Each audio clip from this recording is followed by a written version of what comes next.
All right. Well, welcome everyone to our very first episode of a new series that I am super excited about. We are calling this Marketing Difference Makers. And our intention with this new series on Wednesdays at 10 a.m. Pacific is to highlight difference makers in B2B marketing. Sometimes some of the unsung heroes who are working behind the scenes, who are doing some amazing work that need to be highlighted, want to share their stories, celebrate them and their work. So doing this, very excited to be doing this in partnership with our friends at Rollworks. And we've got an amazing lineup of people in this series. So a little bit of housekeeping. Every Wednesday, 10 a.m. Pacific, we will be live on LinkedIn. Would love to have you join us in the midst of your workday to join us live. You can ask questions. I got a bunch of questions for our guests, but you'll have your chance to ask some of your questions as well. If you're catching up on this on the overall series, make sure you sign up for this. We have a sign up sheet that we will send out and make sure it's available to you. The first 75 people actually are going to get a little surprise, going to get a little gift as a thank you for signing up for this series. So you can be reminded of the upcoming guests that we have in this series. Planning this to be very conversational. We got a series of questions to ask our guests that will be followed by a lightning round. And we're just going to have an awful lot of fun with this. And I am so excited. We didn't plan this, although if I could have planned this, Sierra, you would have been definitely on my list to kick this off with. So excited to have you here. Sierra Summers, she is an ABM consultant with Uber and the Uber business unit. Thank you, Sarah, for joining us today. Yeah, thanks for having me, Matt. I feel like I've known you my entire career, but I don't feel like we've aged a day. So, marketing moves forward and we just continue to get better. I have just as little hair as I think the first time I met you. So no, we are all just staying exactly 29 forever. I love it. Let's start with maybe just explain a little bit about sort of just introduce yourself, a little bit about sort of Uber and your role at the company. Yeah, so my name's Sierra. I am currently the interim lead for North America marketing for Uber for Business. So we are the B2B arm of Uber. It's a great opportunity for me to kind of apply general B2B practices in a B2C company that has a lot of growth potential in that arena. That's awesome. I think a lot of people probably think about Uber as sort of like, okay, I get from A to B and don't think about what that can do in your business. And they think about like how much money you spend, as we start to reemerge, as people start to go back out in both locally as well as when events, as they travel, like how important that is. And honestly, just how difficult that is as a business to manage what people are using, how they're using it. Can you talk a little bit about, I don't want to make this a commercial for Uber, but what the benefit of using Uber in a corporate level versus just letting people go wild with their ground transportation? Yeah, absolutely. So I always say like drinking your own champagne, but one of the benefits for me as a marketer is that we're able to give the gift of Uber to any of our clients. So whether it is rewarding them with Uber Eats on a webinar or hosting a customer advisory board, we can use our own product to surprise and delight customers in those experiences.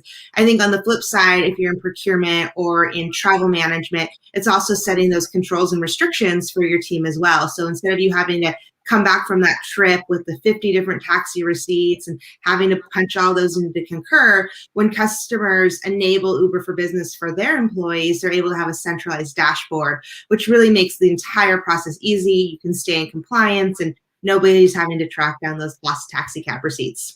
You mean those taxi cab receipts that are literally like this big? They're like as big as a stamp, and they're guaranteed to get lost in your pocket the second you leave the taxi. So I love that. Okay, let's talk about what you've been doing there, like especially over the last 12 months. What are some of the highlights of things you've been doing in the business to sort of really make a revenue difference for marketing? Yeah, so I'd say that while this might sound tried and true to some of the marketers on this call, when you are a B2B marketer in a B2C organization, there are some traditional B2B components that don't always naturally exist. So one of the things that we have done in the last year is really start to lean into webinars, lean into virtual roundtables, lean into other ways to connect in addition to the digital ads, email marketing, ebooks and white papers, but really starting to add that human touch and that human interaction, even when we couldn't be together in person in the last year. Yeah. I've talked to a lot of companies that are in sort of general sort of travel, transportation, sort of logistics for B2B professionals on the go. And even though B2B professionals have been less on the go the last 12 months, we're getting back to it already. And I've seen both buyers and sellers in that environment really spend these last 12 months sort of rethinking their infrastructure, rethinking how they want to reemerge. And this is a great time where, in our lives, in our businesses, we've kind of been forced to hit Control Alt Delete around that. What does that look like from an account-based perspective? I know that you in your role, you've been spending a lot of time helping, Uber think about the account-based play. What does that look like? How are you thinking about buying committees, buying journey, and talk a little bit about what's worked on that front for Uber? Yeah, so one of the things that I recently heard, I'm not sure who posted this on LinkedIn, but they were talking about personalized marketing and saying that personalization in marketing is no longer just insert hi first name, but it is really being able to personalize that content based on that person's industry, on their job, on their challenges, their objectives, maybe something that really hits home with that persona because we're able to segment them and categorize them correctly. So that really hit home with me. And I keep thinking as we're building out our ABM strategies, it's not just saying, hey, here's 6 emails to all these people at the same account and same offer, but being able to say, you in procurement, this is how we can help you. And you in marketing, this is how we help you. And you in HR, this is how we help you. So when we go in and we look at winning an account, what is the product solution that we're providing to that individual? Not at the account level, but really starting to win in departments. The beauty of Uber for Business is that any department in any industry can use us. So if you throw out a department to me, I can tell you the use case off the bat. So we are lucky in that regard. But also when it comes to ABM, we really have to have a strategic approach, how we're going to break in, land, and expand within those accounts. I love it. I love it. Well, for those of you that are watching live, thank you for your comments. I want to shout out to Stacy and Pyle and Emily for saying hi and for joining us live. And as a reminder, Sierra has a gift for folks who are joining us on this inaugural episode of The Difference Makers. If you're watching this live, like even if you're watching this on demand, you might still have a chance. If you drop a comment in the link below, we've got a special gift for you. Can't talk about what that is, but it has to do with Uber. It may have to do with eating. I don't know. I can't really talk about it, but excited to have that out for folks. So make sure you take advantage of that. And thank you, Sierra and Uber, for making that possible. This has been a year of adjustments. It's been a year of saying, okay, we've got a long-term strategy and plan for the business that we're committed to, but we're making pivots along the way. That has led some organizations to a little bit of crazy making, both as a marketing department as well as an individual. It's so hard sometimes to separate the urgent from the important. Like what are some best practices for you as a marketing professional to stay focused on what's most important, to sort of eliminate or sort of mitigate at least some of the noise and stay focused on making a difference? Yeah, so I'm sure you know Adam Needles from Anudis, who is one of my mentors, and I learned a lot working under him. But he used to do this box where it's urgent, important, not urgent, not important, or it was something of that. I think urgent and important. And so that's what I do every morning. I break out like what needs to get done. What are emails that need to go out, decks that I need to work on, meetings that I need to prepare for, sales reports I need to hand off to the sales org. What is important but not urgent, and working through that, and everything that ends up in that lower right-hand corner. I don't think about it. I don't worry about it. Maybe I come back to it, maybe I don't, but really being able to say, in order for me to make an impact, in order for me to drive efficiency, what are the things that have to get done? And there's always going to be those nice to have things. But when you're focused on really no more than 3 true tasks, you can really excel. When you try to do everything and boil the ocean, you're going to do none of it well. And then it all backfires on you. I think it's such an important part of being a marketing difference maker is being able to sort of say what's important versus urgent. And someone else's urgency may not be your importance. Can you talk about kind of enabling that at a team level when you're working with others in the organization? Does it come down to sort of setting priorities at sort of from the top down and saying like, what are we really working towards? So doing that individually, I love that, that Franklin Covey sort of box of the urgent versus the important, super important. How do you do that with a set of people you're working with? So I think it's getting their buy-in from the get-go, right? We're setting a global narrative on what are we going to tackle this quarter? What are we going to tackle this half? And getting everybody in alignment so no one's going rogue and coming to you and saying, hey, we want to do this webinar on XYZ, which throws everybody into a tailspin. You're trying to build content. You're trying to write content. You're trying to find speakers. But when you're all aligned from the starting line, you're all going to hit the same finish line.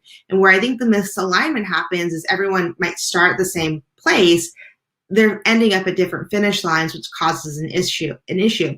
So I think getting that buy-in from those teams at the get-go, setting objectives together. Now, even though your objectives might look a little different, like I'm focused on leads, I'm focused on opportunities, someone might be focused on SEO impact or number of content pieces produced.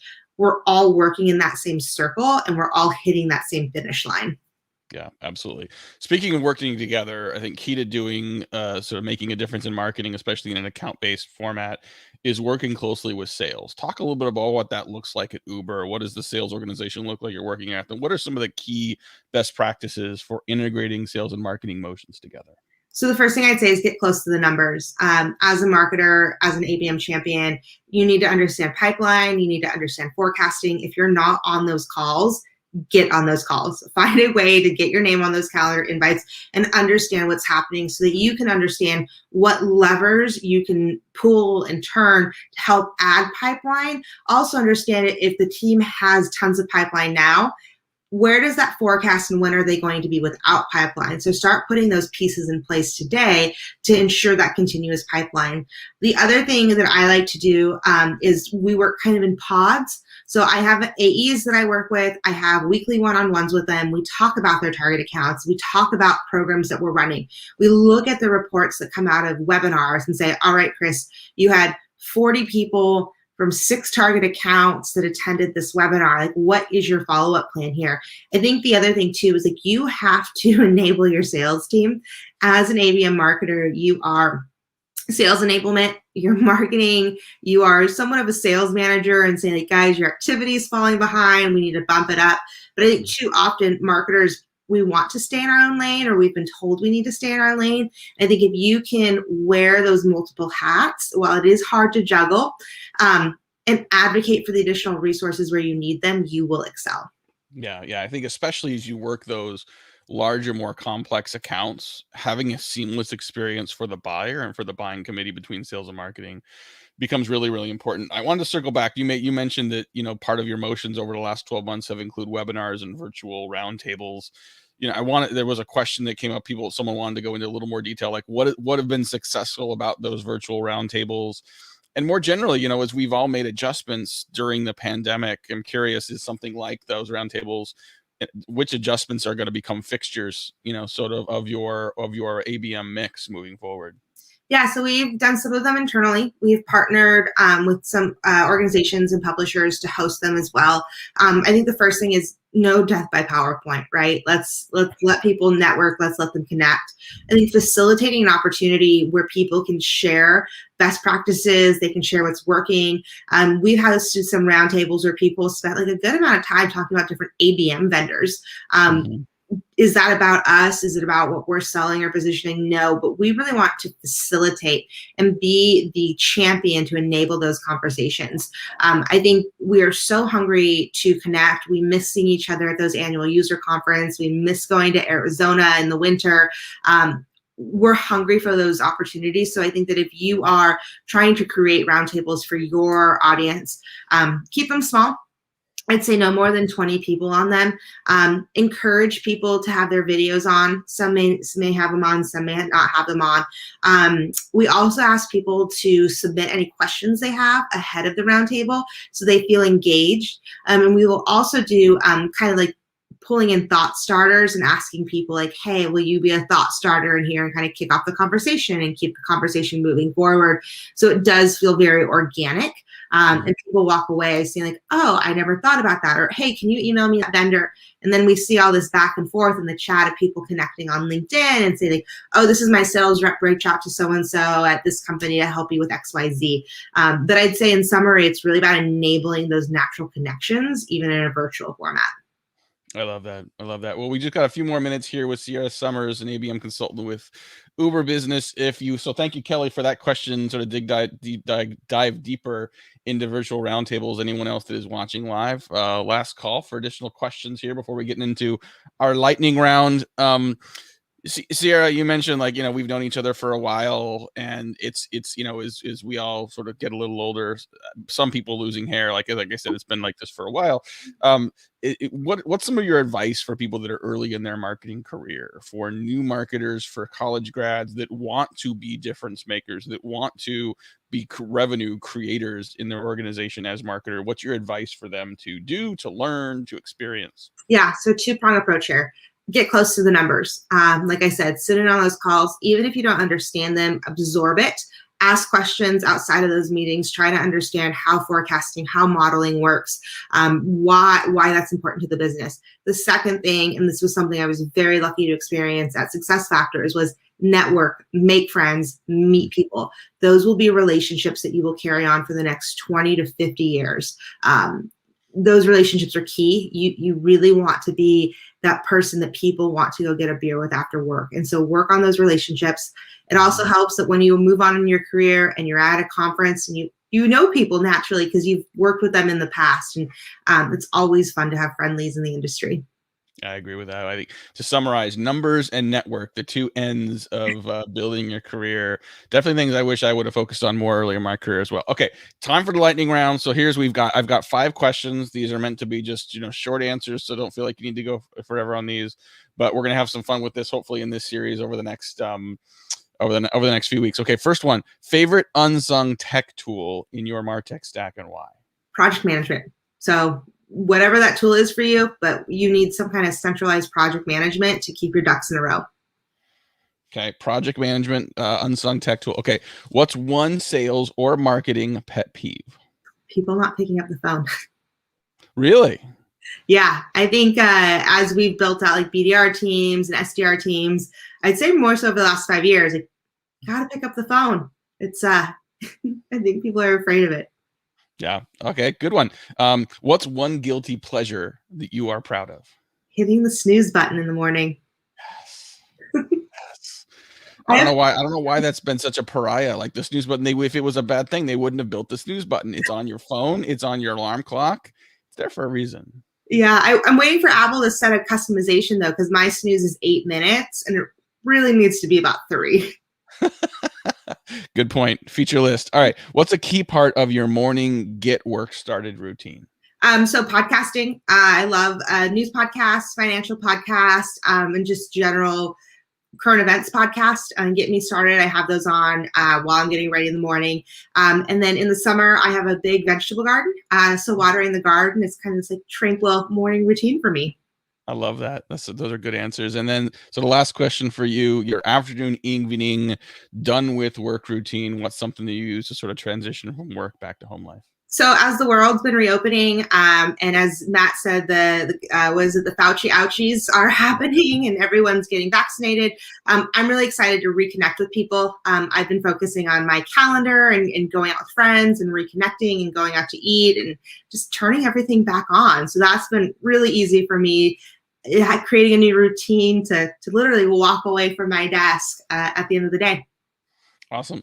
Well, this has been a lot of fun, Sierra. It's gone by really quickly. Sierra Summers, ABM consultant for Uber and Uber Business. Thank you so much for joining us on the very first episode of Marketing Difference Makers. We're going to be here, LinkedIn Live, every Wednesday at 10 a.m. Pacific, 1 p.m. Eastern. If you miss us live, you can catch us. We're going to have all these videos available on demand.